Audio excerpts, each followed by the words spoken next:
Jodie opened her eyes and glanced at the alarm clock. It was 20 minutes past 6. She realised she could sleep for another hour and a half. Relieved, she closed her eyes. "Jodie!" To her great upset, she heard her stepmother's loud voice from behind the door. A second later, Farah entered the room with Molly in her arms.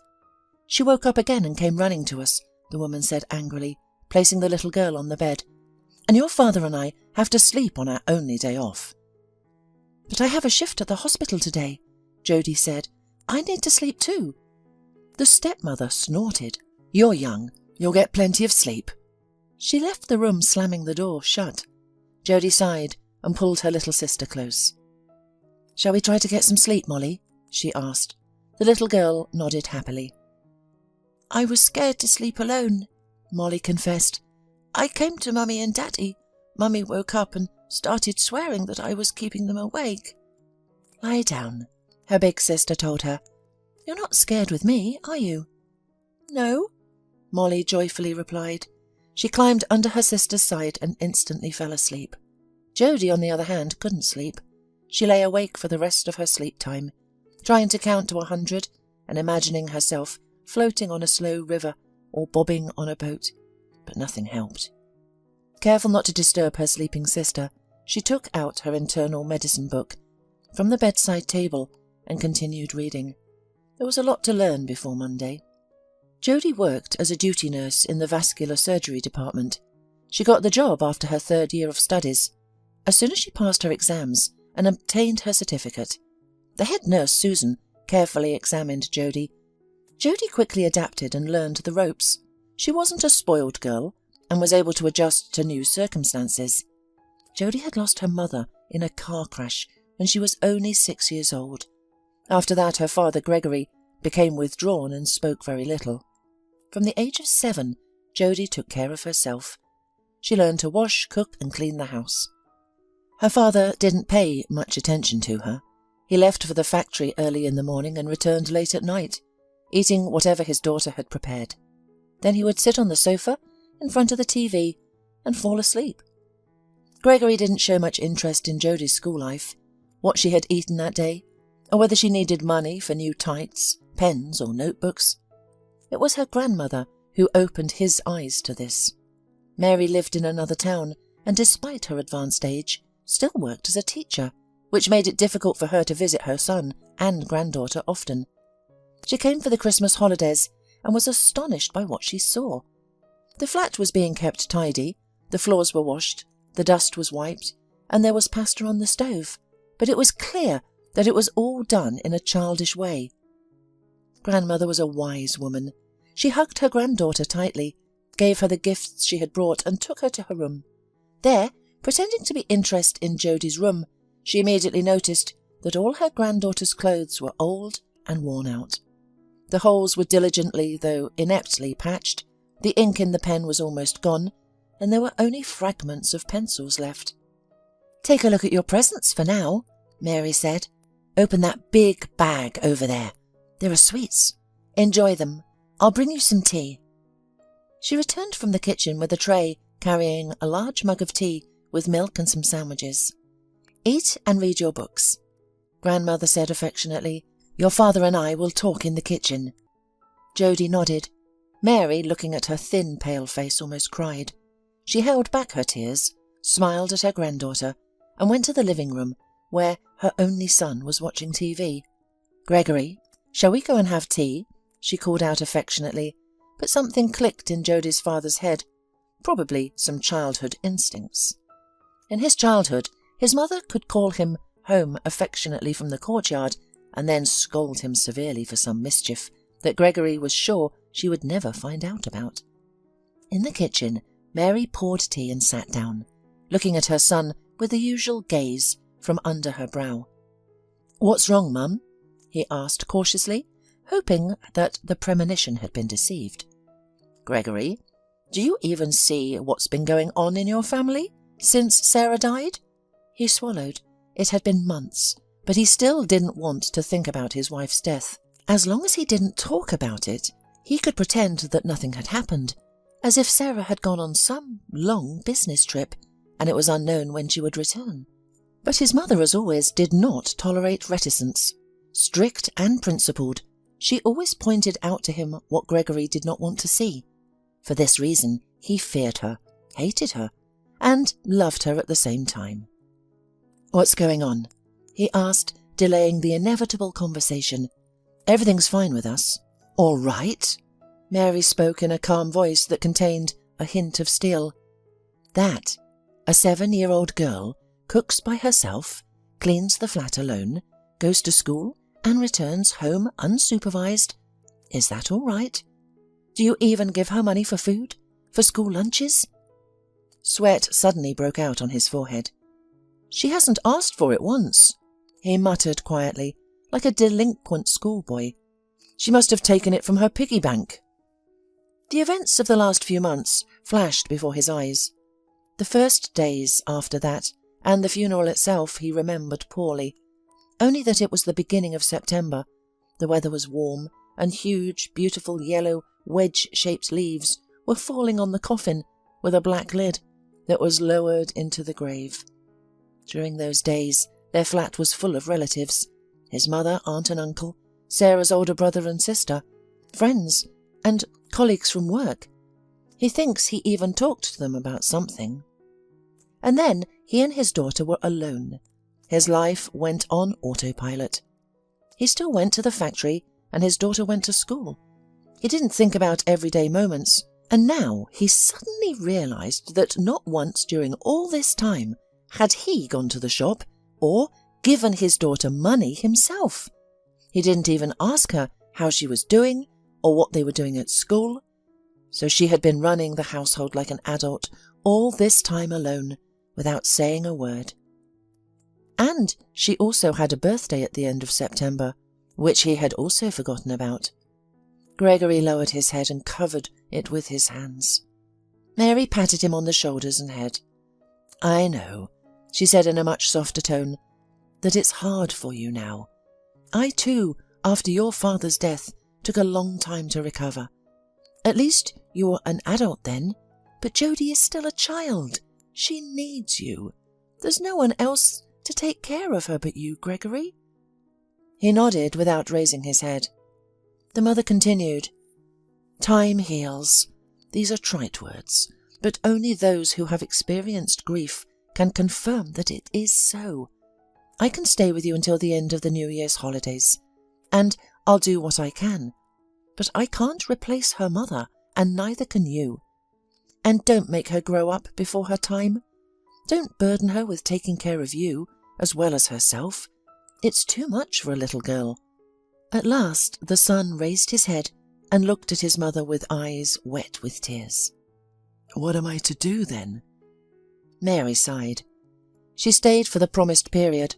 During this time, they bought all the necessary products and also bought Jodie new clothes, shoes and school supplies. "I don't want you to leave, Grandma," Jodie said sadly. "I don't either," she sighed. "But what can I do? I have to work." "Can't you take me with you?" the girl asked. "No, sweetheart. You are your father's daughter. You need to support each other now. Only together can you cope." Mary also had a long talk with her son. "I realize that it's too early to talk about it now," she said, hiding her eyes. "But think. Perhaps after a while you'll meet a good woman, get married. If this happens, it will be easier for you, and Jodie will have a woman to look after her." Gregory only shook his head. "I don't need anybody but Sarah." After Mary's visit, their lives became better. It was as if Gregory had woken up. Of course, it was still hard for him, and he often felt longing and despair. At such moments he wanted to just sit on the sofa, turn on the TV, and mindlessly switch channels, trying to dive headlong into someone else's fictional life, and not think about his own. But every time he pulled himself together and reminded himself that he was not alone. He would never leave his daughter again. Gregory started preparing breakfast for his daughter. Every day he asked her about her well-being and if she needed anything for school. Regrettably, he realized that his daughter had been accustomed to managing without him. She completed her own homework, washed the dishes after meals, and even ironed her father's trousers. Jody had grown up. Soon Gregory came to the realization that he could not provide his daughter with a proper female upbringing. He increasingly pondered his mother's words. When Jody turned 10, Gregory met Farah, a friend of his colleague's wife. Farah had been divorced for 2 years and immediately caught Gregory's attention. She seemed interested in him as well, and within a month they began dating. Nervously, Gregory introduced Farah to Jody, hoping they would get along. "You're such a beautiful girl," Farah said to her future stepdaughter, "bright as the sun." "Thank you," Jody replied. "You are also beautiful, like the Snow Queen." "You make a good point," Farah said. She had delicate features, fair skin, platinum hair, and pale blue eyes. "I am confident we will become friends." At first, this was indeed the case. Jody eagerly reached out to the beautiful and kind Farah. During the first few years, they lived harmoniously. Farah appreciated Jody's calm and diligent nature. Jody excelled in her studies, receiving praise during parent-teacher meetings, and assisted with household chores. However, everything changed when Gregory and Farah decided to have their own child. Both in their 30s, Farah had struggled to conceive for a long time. This caused Farah to become anxious and frequently snap at her husband and teenage stepdaughter. Molly was born when Farah was 35 and Gregory was 41. Gregory eagerly anticipated the arrival of this child and worked hard to support his wife. During conflicts between Farah and Jody, he always sided with his wife. "You need to be patient, my sunshine," he would say to Jody. "Don't argue with Farah. She is going through a tough time." And Jody was patient. She did not tell her father what cruel and unjust words her stepmother sometimes said to her. However, she concluded that she needed to mature quickly and become independent and self-sufficient. During high school, Jody searched for opportunities to earn money. She worked as a cleaner in a cafe, walked other people's dogs, and helped a few neighbours' kids with their lessons. The payment was not substantial, but it was better than nothing. So she earned money for her small expenses and even bought herself some things for the new school year. "Well done, my daughter," her father praised her. Even her stepmother said something positive. "Thank you for realizing how many expenses we have and trying to help." Though the words stung, Jody nodded and attempted to smile. From a young age, Jody dreamed of becoming a doctor. No one had ever asked Jody how she felt about her mother's death, but she would often reflect on it. Her mother was on her way home from work when the bus skidded on the wet road due to the rain. The bus collided with a passing truck, and her mother was sitting in the part that took the brunt of the impact. 15 people were injured in the accident, 2 of whom died on the spot. Jody's mother passed away during surgery.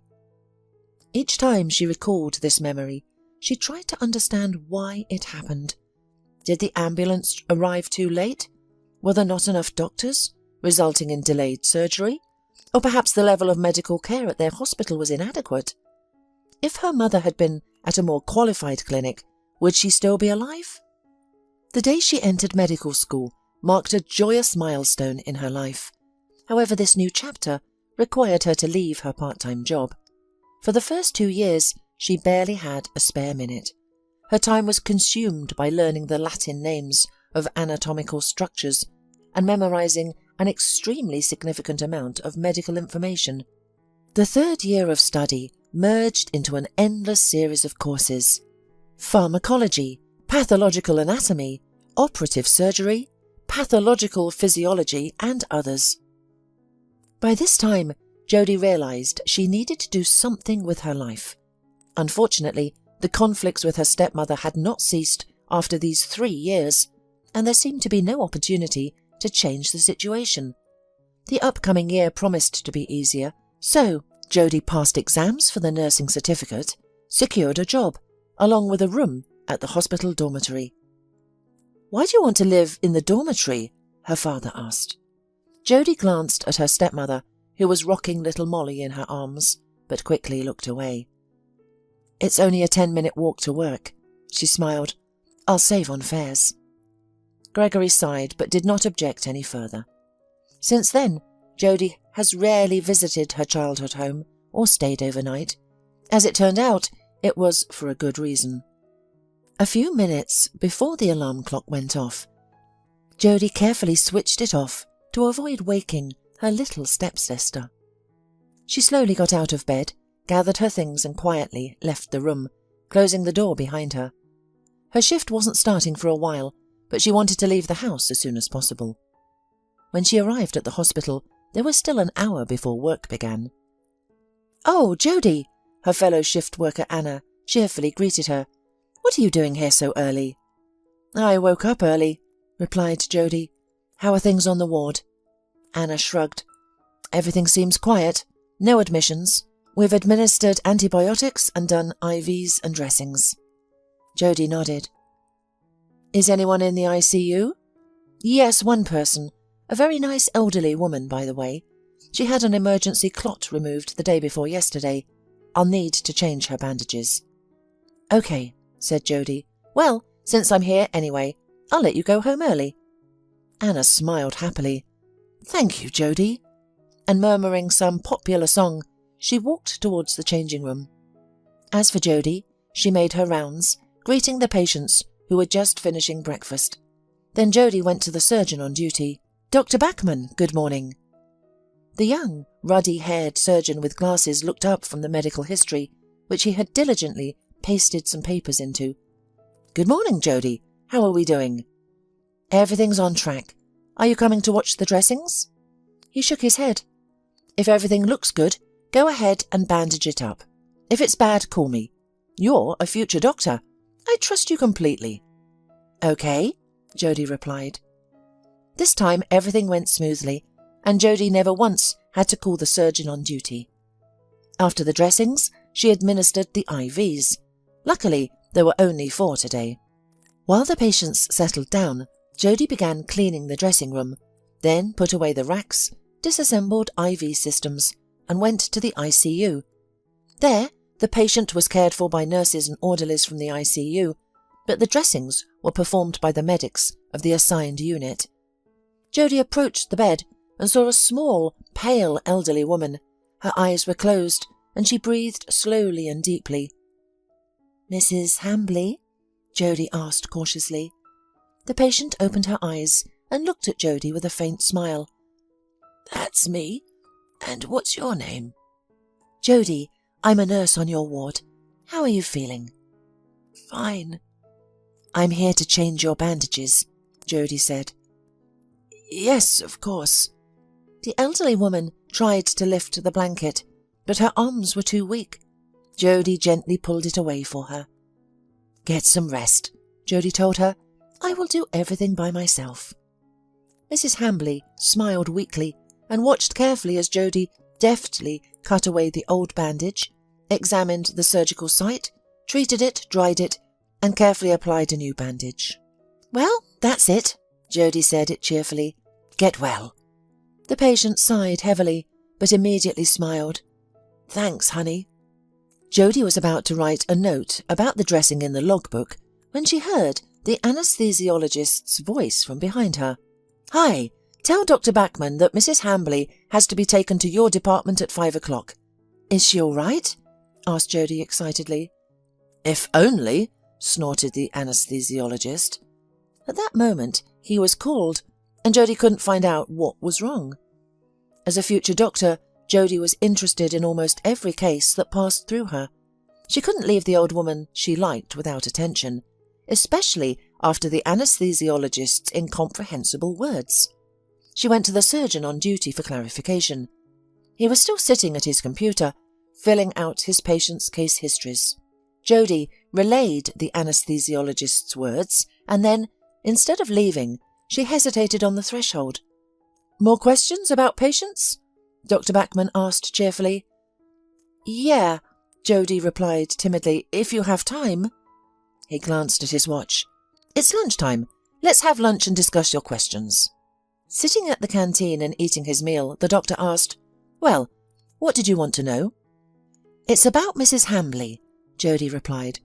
"We're taking her to our department. I mean, supposedly she's fine, but when I asked the doctor in the ICU about it, he reacted strangely." Dr. Backman sighed. Yes, Mrs. Hambley is a grave case. She is 75 years old. She was brought in an ambulance with a suspected thromboembolism. She was operated on, and part of the clot was removed. But not totally? Asked Jody sadly. The doctor nodded. Tomorrow there will be a consultation with the chief physician to decide how she should be treated. With the chief doctor? Jody asked in surprise. Yes, he's a vascular surgeon, didn't you know? She shook her head negatively. Okay, said the surgeon. If you don't have another question, let's go to work. The shift went on quietly. Mrs. Hambley was placed in a separate ward. She thanked the doctor and the nurse heartily. Jody thought with excitement that tomorrow there would be a consilium that would decide the fate of this nice elderly woman. Before the end of the day, she visited the elderly woman several times, and although she looked weak and pale, she still had some willpower. Each time she greeted Jody with a weak smile, and somehow subtly reminded the nurse of her grandmother Mary. In the morning, Jody's shift was over, and she went to her lessons. She had a cycle in endocrinology. The department was in the same hospital, just a couple of floors down. As she was leaving the ward, she was almost knocked down by a bald man. He had shoe covers on, and a dressing gown was thrown over his shoulders. He was obviously on his way to see one of the patients. Instead of apologizing, he looked at Jody with small piggy eyes, scratched his unshaven chin, and went on his way. Jody's good mood was immediately spoiled. Hi, said Alexis, her classmate and friend, greeting her cheerfully. Why are you so sad? Did your shift go badly? Alexis herself worked at the same hospital in the gastroenterology department. Jody smiled. Hi, no, everything's quiet. No one's even been admitted. But there are some problems with an elderly woman who was hospitalized with a thromboembolism. Is she in intensive care? Alexis asked. That's the thing. No, she's been moved to the ward. Well, if she's been transferred, it's not that bad. And anyway, Jody, stop worrying about everyone. The girl smiled sadly. She looks a little like my grandmother. The friend shrugged her shoulders nonchalantly. All grandmothers look like each other. After class, Jody went to her dormitory. She needed to sleep a little and then sit down to study. But on the way, she really wanted to eat, so she stopped at a small cafe. She ordered some soup and suddenly saw the unpleasant man who had almost knocked her down in the morning was sitting at the next table. There was a rack of clothes between them, and the backs of the chairs were high, but Jody turned away to make sure he didn't see her. The man, indifferent to his surroundings, spoke softly on the phone. Jody unintentionally overheard the entire conversation, although she didn't like eavesdropping on others. It's not like I'm asking you to do anything to her, the man exclaimed into his phone. Neither you nor I want any marks left behind. Is he talking about dry cleaning? Jody wondered. The man sighed, seemingly astonished by the incompetence of his conversation partner. You yourself said her condition was difficult at the moment. Her heart is a bit weak. Just wait a bit. Don't proceed with that procedure. The person on the other end of the line must have objected, as the man impatiently drummed his fingers on the table. Well, think of something. I'm not the one to teach you. If you recall, I didn't refuse you then, and your case was obviously more complicated than mine. The arguments seemed to work as the bald man leaned back in his chair with relief. That's good. I knew we'd come to an agreement. Glenn, I'll see you tomorrow, he said, hanging up the phone. The man's order was just brought to him, and he began to eat hurriedly and greedily. Jody was also served soup, but she couldn't bring herself to take a bite. She tried to convince herself that the overheard conversation could be about anything, but her intuition told her that the bald man was up to no good. What could she do, though? Even if she went to the police and recounted the conversation word for word, it was unlikely anyone would believe her or take any action. With a heavy heart, she went to the dormitory, laid down on her bed, and fell into a deep sleep. Jody's next shift was scheduled for the day after tomorrow, but in the evening she received a call from the head nurse. "Jody, can you please help me out?" she asked. "My daughter was urgently called on a business trip for 2 days, and there's no one to take care of my grandchildren. Would you mind filling in for me?" "Okay, Susan," Jody replied. "Thank you, sweetie. You'll be a big help. I'll call and let them know we've made a change." That day, they had a lecture that ended late, so there was no point in going back to the dormitory. Jody went straight to work. "Oh, Jody, you're early as always," the day shift nurses greeted her. A few hours later, Jody was putting data into the patient's records when suddenly there was the sound of the door opening. She looked up and saw Dr. Bachman and Dr. Glenn Kaufman, the head doctor, entering the office. They didn't notice Jody. "Dr. Kaufman, you're saying that we won't perform any more procedures at all?" Dr. Bachman asked in surprise. The chief doctor sighed wearily, turned to the young surgeon, and trustingly placed his hand on his shoulder. "I'm telling you, we've done everything we can. Taking any drastic measures against her is an unjustified risk. You saw it yourself, her heart is weak. Let's give her a few more maintenance drips today and discharge her tomorrow." Seeing doubts in Dr. Bachman's eyes, Dr. Kaufman added, "Don't worry so much. Mrs. Hambley has already lived her life. She's had enough. Not everyone can be saved, believe me.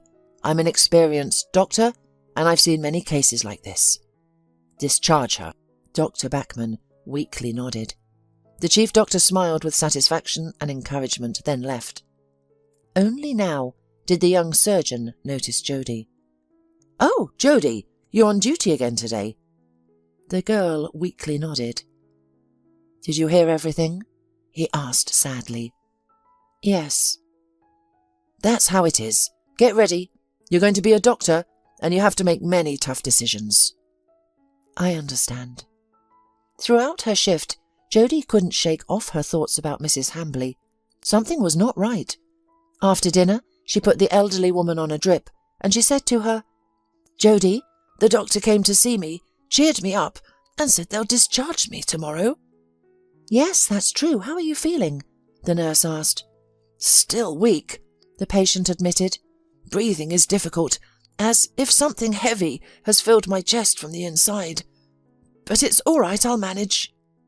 The girl bit her lip, nodded, and adjusted the compression stocking on Mrs. Hambley's leg.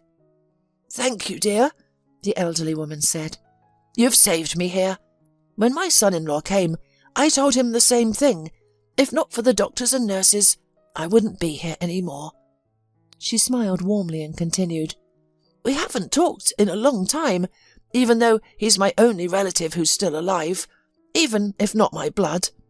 My daughter died many years ago, and my husband too. Since then, I haven't seen my son-in-law, but when I fell ill, he immediately rushed over, worried." She smiled, and suddenly everything fell into place for Jody. She lifted her head and saw that the IV drip had finished. She disconnected everything carefully. "Rest," she said, and left. While the girl attended to the other patients, her mind replayed everything she had seen and heard during these days. The bald man who nearly knocked her over at the entrance, the same man talking on the phone with someone named Dr. Kaufman at the cafe, convincing him not to do anything. The conversation between the chief physician and Dr. Bachman, and the order to discharge a critically ill patient. Jody gathered her courage and went to Dr. Bachman again. He was, as usual, filling out medical histories. "What's the matter, Jody?" he asked. "Dr. Bachman, can we talk about Mrs. Hambley?" Jody asked quietly but decisively. "Why are you discharging her?" The doctor sighed. It was clear that he was not pleased with the situation either. "Because a more experienced and senior doctor said so, and not just senior, but the chief physician of the hospital. Orders from the superiors, you know, aren't up for discussion." "But you don't agree with it," Jody said, looking him straight in the eyes. "I don't know, Jody," the doctor honestly replied. "I suggested trying to dissolve the clot, but the chief didn't support the idea." "Why?" Jody asked. "He says her heart won't withstand it, and she's already running out of time. It's better not to take risks." Jody hurriedly walked to the table and opened Mrs. Hambley's medical history. But her test results are good. Look, this is from today. She showed the surgeon, and the electrocardiogram shows normal age-related changes. The echocardiogram is also nothing serious. Dr. Bachman pursed his lips. Jody continued, "And her blood clot isn't that old. We can still try to dissolve it. There's still a chance. What is her prognosis now?" "A couple of weeks," the doctor said dryly. "If she's lucky, a month." Jody looked at him in horror. "She still has a chance," she pleaded. Dr. Bachman sighed. "What are you suggesting? It's the chief doctor's order. She will be discharged tomorrow." "We still have time until tomorrow morning," Jody said, looking at Dr. Bachman decisively. "We can perform the operation ourselves." "Jody!" the surgeon exclaimed. "That's not how it's done. Such procedures can only be done in the intensive care unit, under supervision. Emergency medical services sometimes perform them too," Jody reminded him, "and the conditions there are even worse than ours, and yet they manage." Dr. Bachman sighed. "You're so stubborn.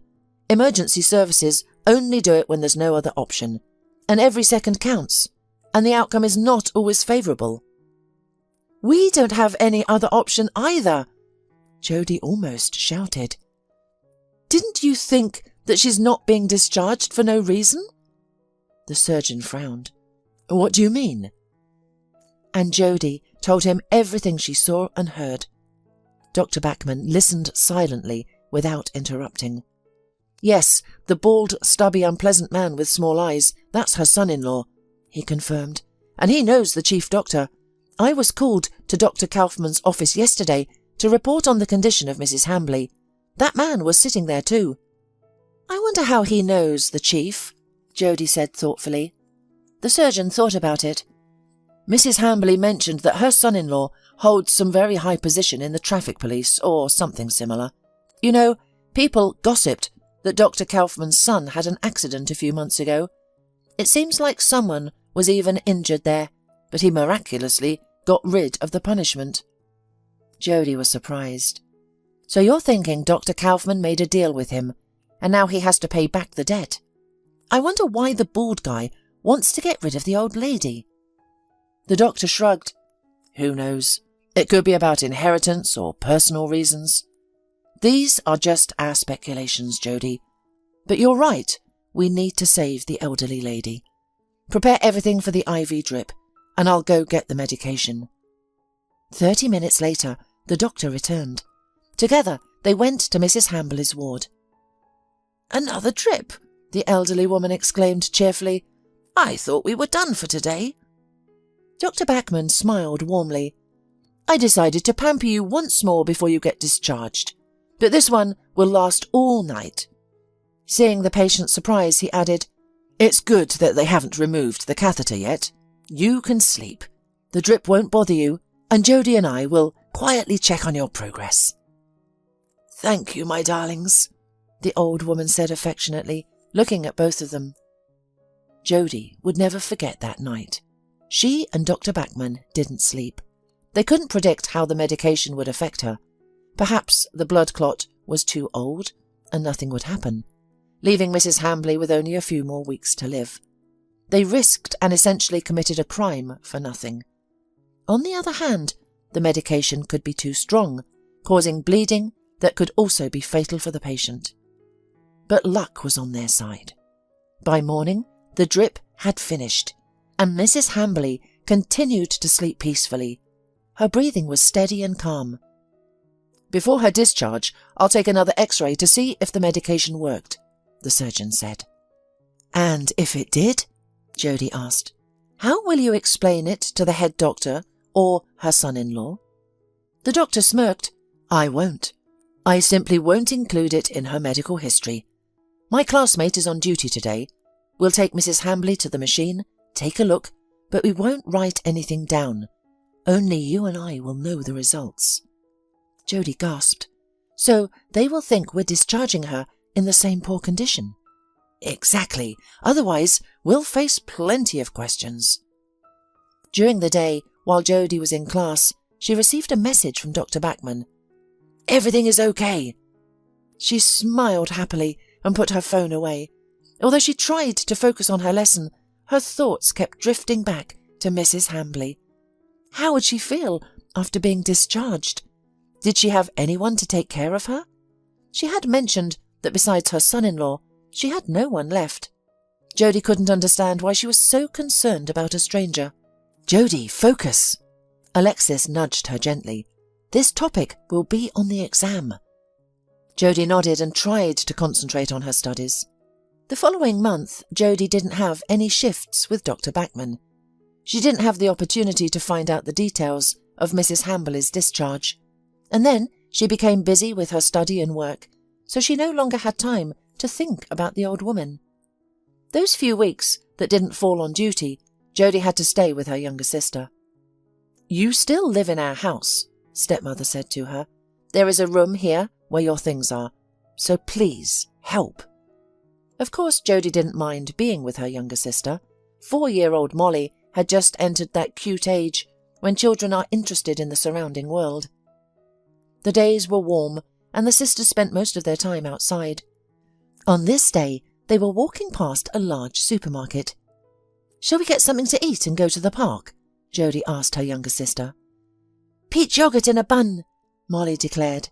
Jodie smiled. "All right." In the store, they stopped at the shelves with yogurt.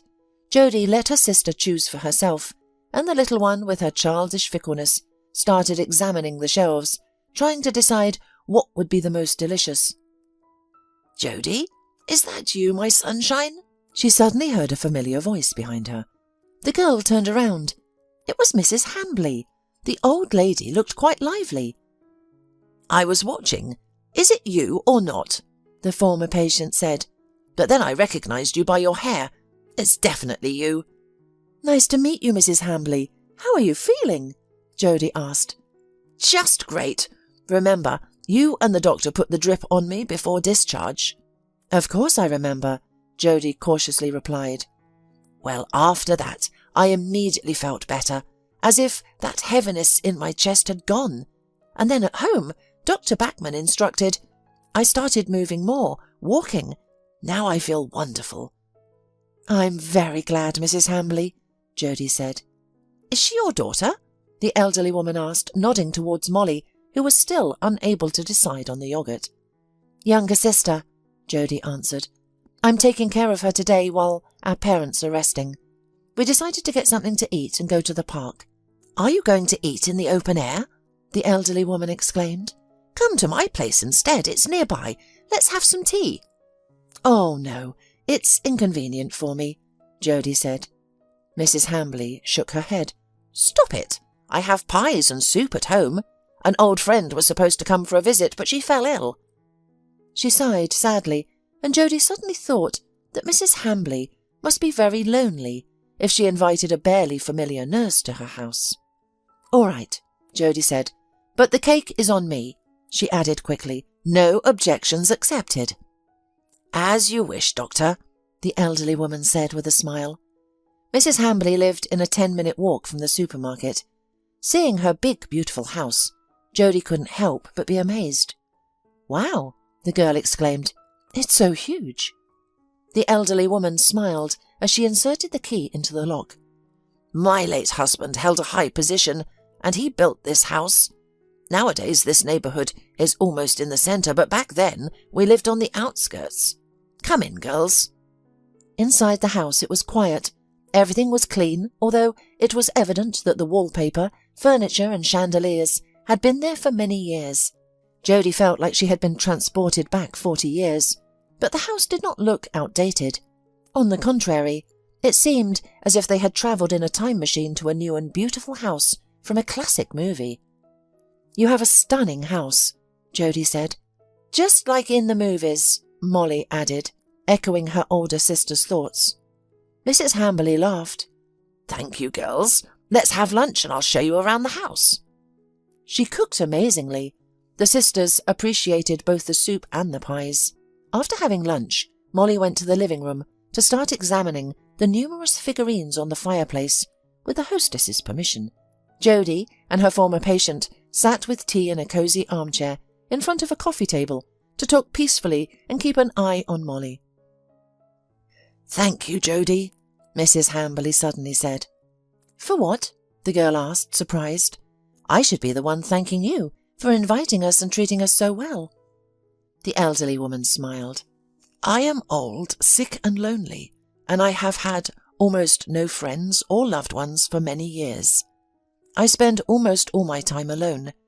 While I was in the hospital, I talked to more people in a few days than in the past 10 years. "I'm very sorry," Jodie said. "There is no need to be sorry. Loneliness is almost an inevitable companion in old age. I'm used to living like this, but it's nice when people like you. Jodie, come into my life. You are a good and kind girl. I'm glad that you and your little sister spent these few hours with me." Jodie slightly bit her lower lip, something she always did when she was unsure, but then she said, "If you like, I can come to visit you sometimes." "That would be great." Mrs. Hamberley smiled.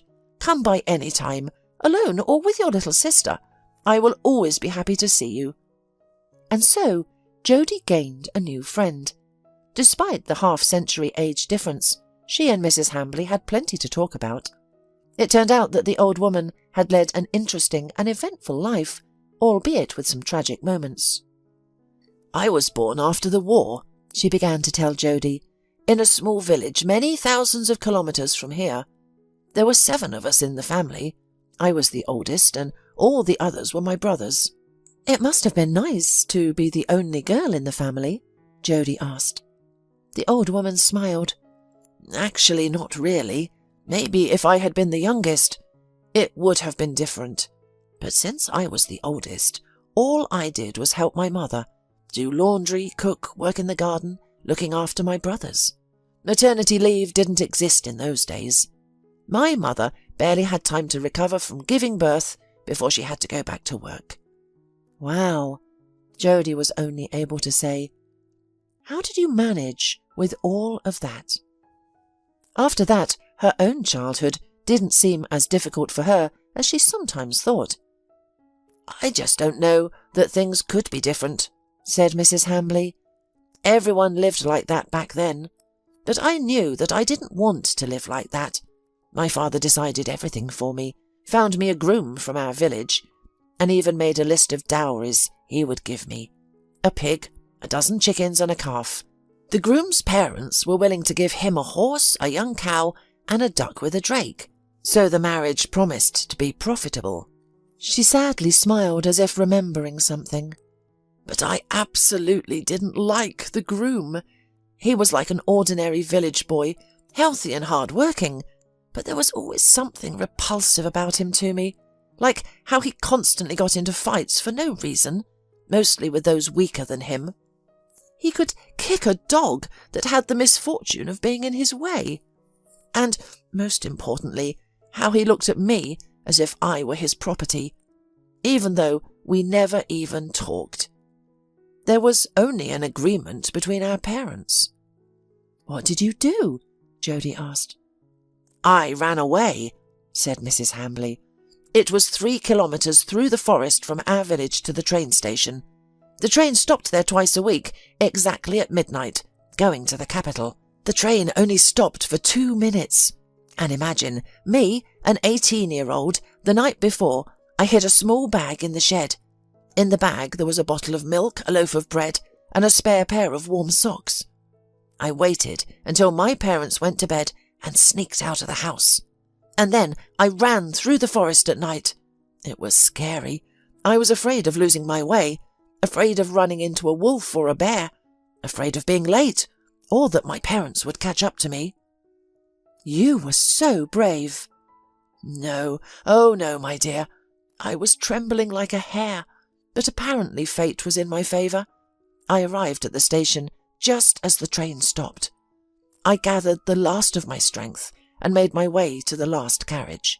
It was a compartment carriage, and everyone was already asleep. I opened the first available compartment, and it seemed like no one was there. I climbed onto the bunk, covered myself with a blanket, and immediately fell asleep. I woke up in the morning when someone gently touched my shoulder. I immediately remembered where I was and realised that the conductor had found me, and then they would either kick me off at the nearest station or, worse, hand me over to the police or my parents. Or both. But it turned out that it wasn't the conductor. A young guy, maybe a couple of years older than me, was looking at me with surprise. "What are you doing here?" he asked me.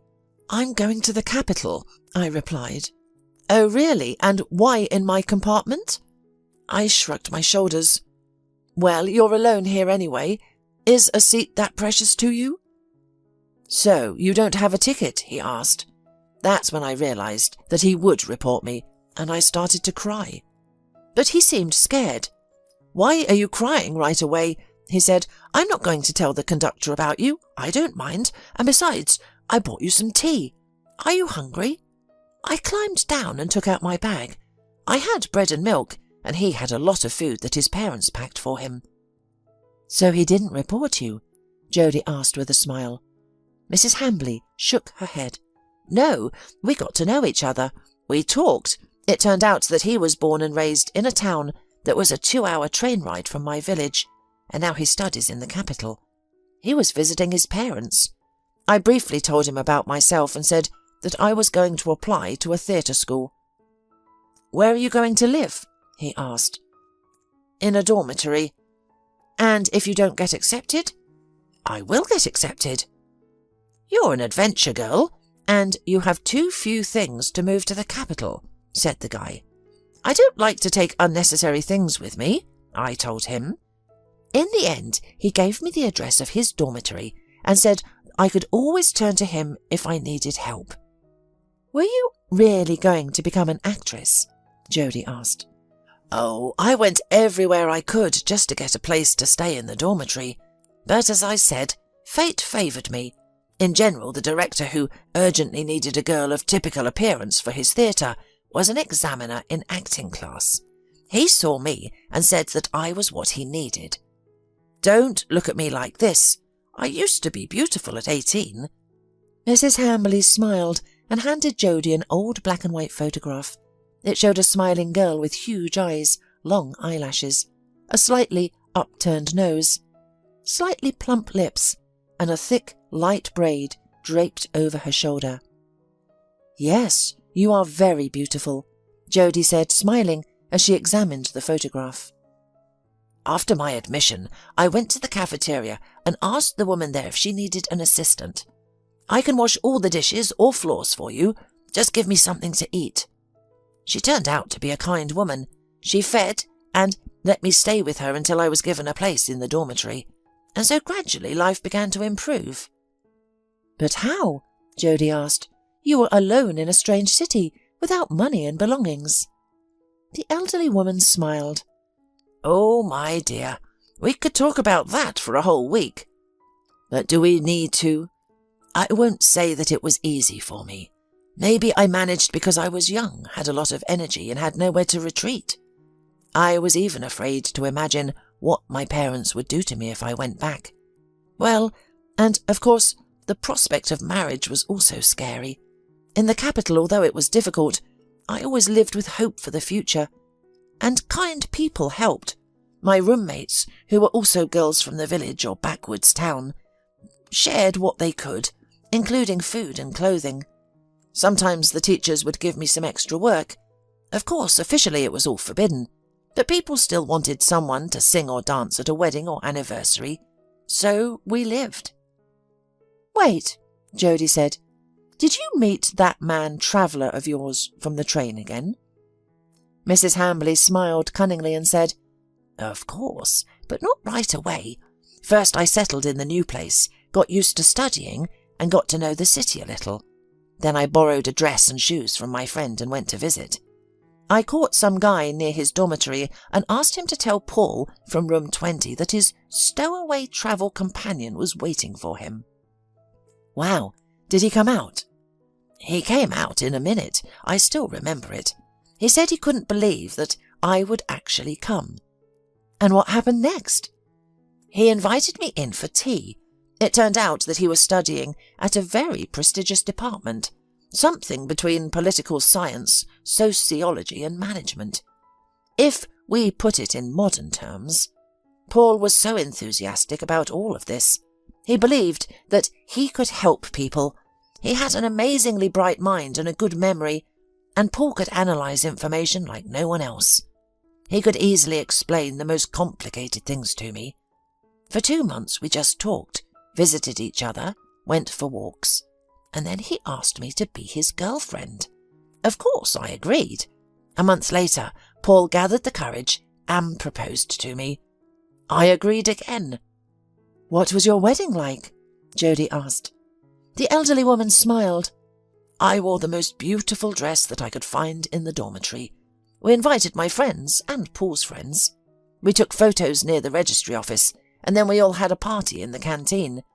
But the most important thing was, as newlyweds, we were located a separate room in the dormitory, and that's how our married life began.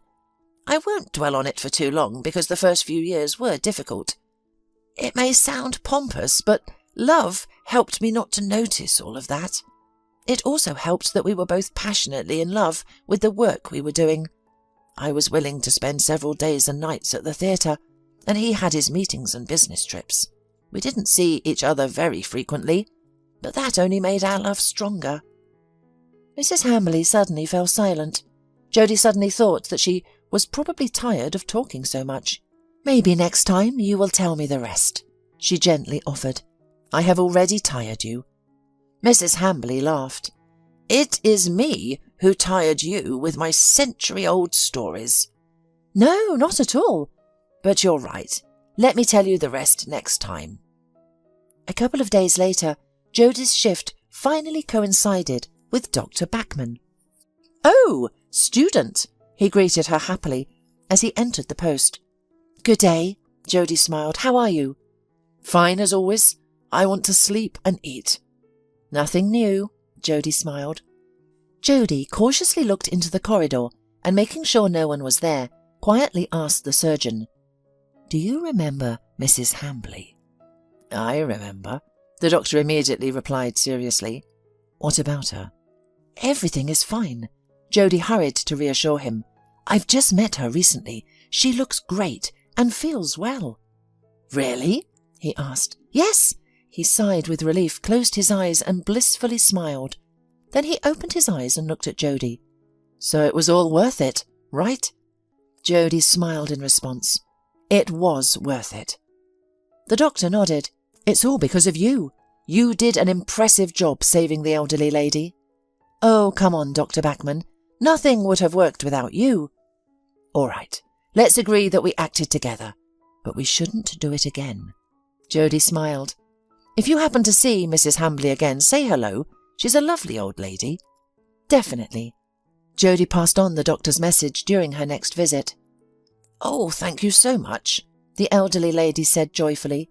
"May God bless him with good health. He's so young and handsome. Clearly he works all the time, probably not married." "I don't know," Jodie replied, "but it seems not." "Keep an eye on him," Mrs. Hamley slyly said. "He's a good guy." Jodie blushed. "You promised to continue the story?" She changed the subject. "Oh, right," the elderly lady replied. "Where did we stop?" "You were telling about how you and Paul lived in the dormitory, how you had worked a lot and didn't see each other often," Jodie reminded her. "Yes, I remember now. In short, after a few years, everything worked out for us. My husband's career was going up. He gradually built this house. When we moved here, we decided that we could think about having a child. A year later, our daughter Lauren was born. How happy we were." Mrs. Hamley fell silent, and Jodie saw a small tear rolling down the old lady's wrinkled cheek. She quickly wiped it away with her sleeve and continued. "I left the theatre for a couple of years. It turned out that being a mother is no less fascinating than being an actress.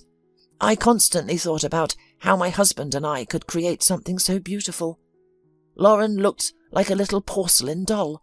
Huge blue eyes, white skin, black curly hair. I dressed her up like a doll. We couldn't refuse her anything. And perhaps that's why Lauren grew up a bit spoiled. It was impossible not to grow up like that, when your parents called you a princess and considered you their personal deity. Unfortunately, we saw the consequences of our upbringing too late." Mrs. Hambley paused again. "Would you like some water?" Jodie offered. "Yes, dear, please." A few minutes later, the elderly woman was ready to continue. "Lauren's teenage years were difficult. It was a hard time of world economic crisis. They stopped paying me at the theatre. Paul, too, with his values and honesty, was not needed by anyone. In general, we were struggling as best we could at that time and didn't pay enough attention to Lauren. We didn't notice that she'd gotten involved with bad young people, disappeared somewhere at night, argued with us and didn't tell us anything about herself. My husband and we were losing our daughter, but no matter what we did, it only got worse. And then everything changed. Lauren came home and announced to us that she was getting married. She promised to introduce us to her fiancé soon. And it was Bill. Maybe you've seen him." "Yes," Jodie said, without specifying under what circumstances she had seen him. "Honestly, my husband and I were very surprised. It was strange that they could have something in common. But then Lauren explained how they met. She was speeding and Bill stopped her. Yeah, I still don't understand how Bill managed to win our daughter's heart so quickly. But they got married quickly. Several months passed after they met. We thought our daughter had finally come to her senses. She became a model wife and homemaker. But over time, we started to notice that Lauren didn't look happy at all. We started asking her what was wrong, but she always answered that everything was fine.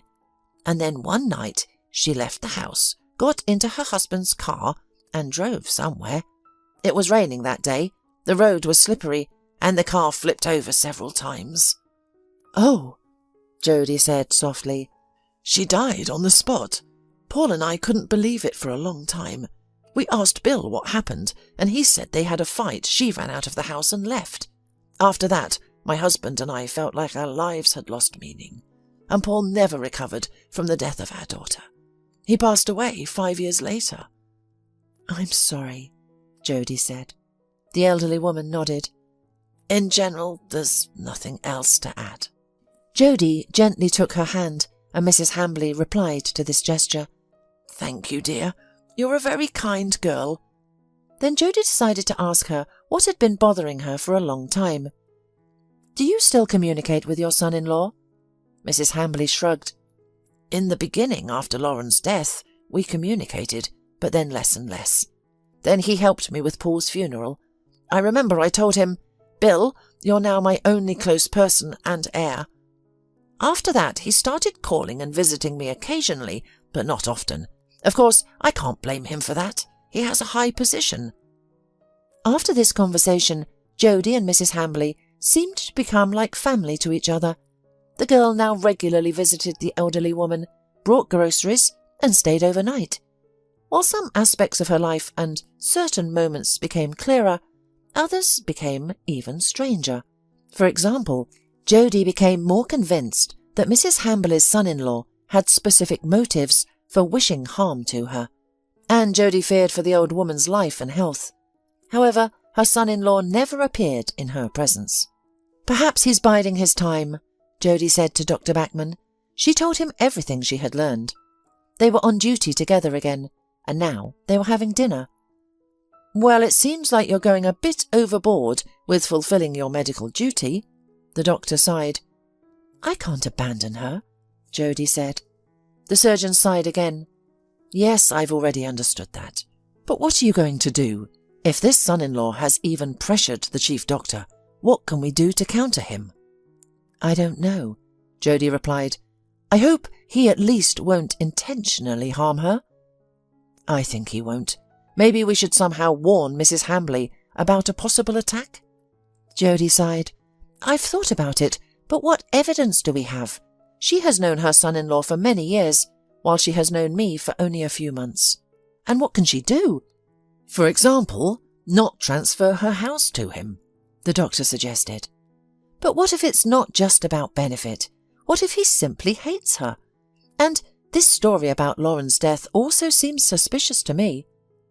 "Do you think he Sent his own wife to the other world? I don't know, Jody honestly admitted. It turns out that we lack evidence for accusations, even to convince Mrs. Hambley herself. Then an idea came to Jody's mind. Maybe you could somehow visit her with me, talk to her. I think she might listen to you. The doctor raised his eyebrows. Why would she listen to me just because I'm a doctor? Yes, she always asks about you and speaks highly of you, Jody said.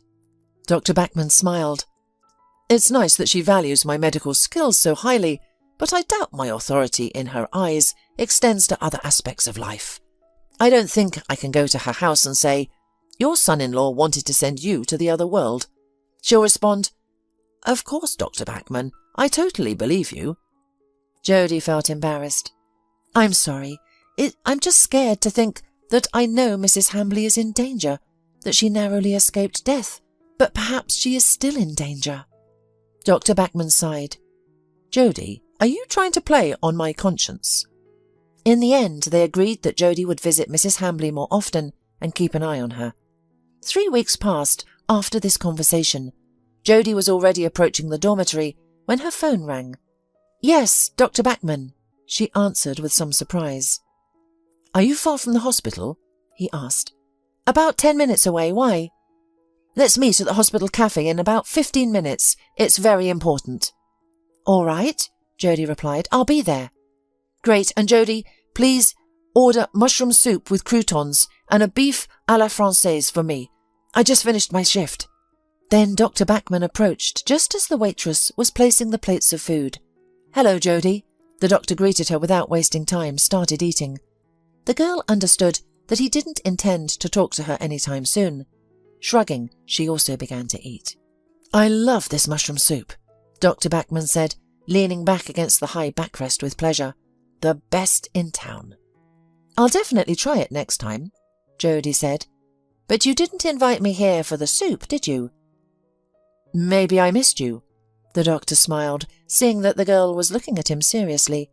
Then he continued in an entirely different tone. It seems we have evidence now. What? Jody leaned towards him. Tell me! The doctor sighed and looked around. At that moment there was no one else in the cafe besides them. Well, today the head of the department sent me to the chief physician. I had to deliver several medical documents for review. Usually the secretary sits with the chief, but I guess she was at lunch. I wanted to knock, but then I noticed that the door was ajar and heard familiar voices coming from inside. The first person, as you can guess, was our esteemed Dr. Kaufman, and the second, the doctor paused appropriately, Mrs. Hambley's son-in-law. And? Jody's voice trembled with excitement. What happened next? And then I realized I should turn on the voice recorder on my phone, and I didn't regret it. What were they talking about? Well, if I were to summarize the gist, the son-in-law asked Dr. Kaufman why he told him that his mother-in-law only had a month left, but she's still lively and cheerful. The chief replied that you can't predict everything down to the minute and added, well, don't worry, your old lady will die any day now. The body's compensatory reserve is not infinite. Oh, my goodness. Yes, to that Mrs. Hambley's son-in-law replied that when he had been asked to cover up the consequences of Dr. Kaufman's son's accident, he organized everything properly and in a short time. And how did it end? Jody asked. I don't know. I heard footsteps and barely had time to move away from the door. Did they notice you? No, the secretary returned from lunch. I pretended I had just come in. She said Dr. Kaufman was busy. I left the documents with her and left myself. Dr. Bachman, Jody exclaimed, why are we sitting here? Let's go to Mrs. Hambley's place. Without giving the doctor a chance to react, she dialed Mrs. Hambley's number. She didn't mind Jody's visit and was even more delighted to hear that she would be with the doctor. Oh, my dears, the elderly lady said excitedly. What a surprise you've arranged for me. Fortunately, there's something to have with tea. Don't worry, we just ate, Dr. Bachman said. He clearly felt uncomfortable.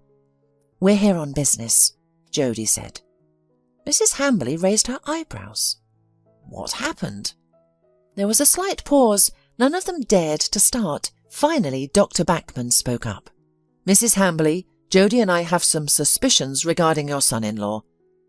Bill? She asked, surprised. Yes, let's sit down, he said. They all sat in the living room, and Dr. Bachman and Jody cautiously and orderly recounted all the events they had witnessed. In the end, the doctor played the audio recording he had made outside the chief physician's office.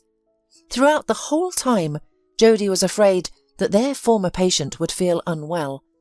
But surprisingly, the elderly woman remained quite spirited throughout the entire telling, not interrupting, and only pressing her lips together more tightly. Yes, my dears, she said after all, you surprised me. I thought you saved my life once, but it turns out you're like guardian angels, protecting me even outside the hospital. The doctor and nurse went silent, exchanging glances. Perhaps you are surprised that I am reacting so calmly, the old woman continued, but deep down I always suspected Bill. Even when Lauren first brought him to meet us, it was clear that there was something dark about him. Mrs. Hambley, Jody said cautiously, now we need to come up with a way to keep you safe. Mrs. Hambley nodded. I am safe, don't worry, she said, glancing at the clock. We have 5 minutes left. Hide behind that door and turn on your cameras. Why? Jody didn't understand. My son-in-law will come to visit me in 5 minutes, Mrs. Hambley calmly explained. Well, how are you feeling? Bill asked cheerfully as he crossed the threshold. Mrs. Hambley sighed. Oh, Bill, I don't even know what to say to you. He frowned. Speak the truth. To be honest, not very well, the woman replied. I felt fine when I was discharged from the hospital, as if I hadn't been sick at all, but now it feels like some kind of relapse has occurred. Slowly, she walked to the kitchen and started making tea. Bill rushed to her and helped. Bill, please put everything on the tray and take it to the living room, the old woman said. The chairs there are more comfortable for me. Bill placed the cups, sugar bowl, milk jug, vases of candies and cookies on the tray and carried everything to the living room. Then he returned for Mrs. Hambley and helped her walk. With visible effort, she sat down in the chair and leaned back. So, how is your health? Bill asked again. Oh, Bill, weakness comes over me, as you can see. I can barely walk, and I have trouble breathing, especially at night. Sometimes my heart beats so fast, as if it's about to jump out of my chest. But there is also a heaviness in my chest, and I feel it increasing every day. The son-in-law sympathetically took her hand. Should I take you to the hospital tomorrow? The elderly woman waved her hand. What's the use when I was discharged? The doctors told me that they did everything they could. Even the chief doctor came to check. Bill vigorously nodded. Yes, if the chief doctor said so. The woman sighed heavily again. Well, I can feel it myself, she said. I feel like death is lurking nearby. Mrs. Hambley, don't say that. Oh, come on, Bill, I've lived my life, and lately I've been thinking about Lauren more and more. Bill frowned. What about Lauren? I keep thinking, how did we all lose her? Me, Paul and you. How did we not see that something was wrong with Lauren? No one's to blame. It was an accident, Bill replied. It was clear that talking about his deceased wife didn't bring him any pleasure, but the woman continued as if she didn't notice. Bill, tell me now, what was it that caused you two to fight back then? That she ran away from home in the middle of the night, so that I can find peace before I die? The son-in-law darkened. I don't remember. It's been so many years. It was usually something trivial. You remember how headstrong she was? I remember, Bill. I remember everything. They were silent for a few seconds. You know, the elderly woman said, I always wondered why you've been bothering with me all these years. So many years have passed since Lauren's death, and you still call and visit me. Especially after I got sick. You started to worry. Bill frowned again. What are you implying? She shrugged. Is there something I can imply? He stood up and nervously wandered around the room, saying, "Mrs. Hambley, are you in your right mind? I am visiting you out of kindness, you could say, out of pity. You have no one else but me." He almost shouted the last sentence. "Well, I don't know any more, Bill, whether I've lost my mind or not. I've been living for the past few years without seeing or hearing much from you. But when I ended up in the hospital, you started visiting, and then suddenly the head doctor took an interest in me, a simple pensioner. Why all of a sudden?" "How should I know? Out of kindness," the son-in-law sarcastically replied through his teeth. "Maybe, but here's a strange coincidence. This doctor has a son who recently had an accident, and everyone was convinced that he was to blame. It appears that he got behind the wheel while drunk. However, he faced no consequences for it." Bill was terrifying to look at. He was all red from the top of his bald head to his neck. The vein on his right temple pulsated fiercely. "And then this head doctor says that he can no longer help me," the woman continued calmly, "and he forces the doctor to discharge me the very next day." "Enough!" Bill shouted. "Why are you still alive?" Mrs. Hambley turned pale but said, "Don't worry, I don't have much time left. Just tell me one thing before I go. Are you responsible for Lauren's death?" "No, it wasn't me," he exclaimed. "She ran away from me because she couldn't bear living with me anymore, because she never loved me. On the contrary, she hated me more and more every day, but I loved her." "Then why did she marry you?" the elderly woman asked in astonishment. "Because I saved her from prison. She was driving under the influence. I tried to stop her, but she hit me with the car. She immediately stopped and got out of the car, shaking me. She took me to the hospital. As soon as I saw her, I fell in love, and I said, 'Either you'll go to prison for a long time, or marry me.'" Mrs. Hambley pressed her palms to her mouth, holding back tears. "My poor foolish girl," she whispered quietly. Bill seemed to no longer hear her. "I did everything to make her happy. I was willing to climb over heads at work to rise higher. I bribed and blackmailed, all to have enough money for us. She didn't have to work. I gave her as much money as she wanted. For a while, it even seemed like everything was good between us. But then we started arguing constantly. That day, we argued until late at night. She shouted that she would rather have been in prison than married to me, and then she ran out onto the street, got in the car and drove away." Tears rolled down Mrs. Hambley's cheeks. "My poor little foolish girl," she repeated. "Thanks to you, I really needed a house," Bill continued. "It's big, worth a lot, and located in the city centre. And you've already lived your life. If you don't intend to die, then I'll help you." "That won't happen." Suddenly a male voice came from somewhere. Bill froze in place. A tall young man and a red-haired girl emerged from under a mound. Both of their faces seemed vaguely familiar to him. "You won't harm anyone else," the girl said dryly. She had a phone in her hands, and she was clearly recording him. "Who are you?" Bill shouted. "My saviours," Mrs. Hambley replied in a calm, firm voice. She straightened up and now looked entirely different from the dying old woman she appeared to be just a couple of minutes ago. "All of you," Bill muttered, backing towards the door. "You can't prove anything." He was in such shock that he didn't even hear approaching sirens. As soon as they went out the door, he was immediately seized by the police. A month later, Jody and Dr. Bachman came to visit Mrs. Hambley. "Just don't cook anything," the girl warned the hostess. "Dr. Bachman and I will bring everything." Of course, the elderly woman did not listen to them, and 2 ruddy pies were waiting for hungry medical workers, one with chicken and the second with cherries. "Oh, Mrs. Hambley," Dr. Bachman drawled in frustration. "We've asked you not to fuss." "Dr. Bachman, you asked me to move more, so I try not to sit still," the former patient replied cunningly. They sat down to drink tea, and Mrs. Hambley did not ask anything until the doctor and the doctor-to-be had eaten. "What news do you have?" Jody asked. Yes, so far everything is the same, Mrs. Hambley replied. Bill is being interrogated.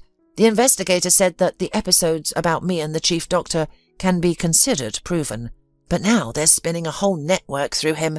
There are such schemes. He says that he has been suspected for a long time, but still not been caught, and now you guys have brought him out into the open. Do not diminish your merits, Dr. Bachman said. How did you play the dying woman? It was gorgeous. Mrs. Hambley modestly shrugged her shoulders. Well, I am an ex-actress after all. Okay, what news do you have? Our chief doctor has been arrested, Dr. Bachman said. I think there is no need to explain the reason. And most likely, as with your son-in-law, there will also be a whole network of crimes. Wow, Mrs. Hambley exclaimed. Has the new chief physician been appointed yet? No, Dr. Bachman shook his head and said, so far only the acting one. Most likely they will decide after the investigation is over. Otherwise, what if he were also involved in this scheme? Jodie explained cheerfully, taking another piece of cake. This will be awkward. Mrs. Hambley suddenly laughed. Well, we're a strange gang, she said cheerfully. A half-dead granny, a doctor and a student. Dr. Beckman and Jodie laughed. Mrs. Hambley, don't say that. You'll outlive us all yet, said the doctor. The elderly woman smiled. Since you and Jodie appeared in my life, I really wanted to live. Jodie smiled and looked at Dr. Bachman. He gave her the same warm smile. By the way, we brought champagne, Dr. Bachman suddenly said. To celebrate such events, as a doctor, I give you a little permission today. So they sat until late in the evening. 3 people who just a few months ago were almost unrelated to each other have now become the closest people.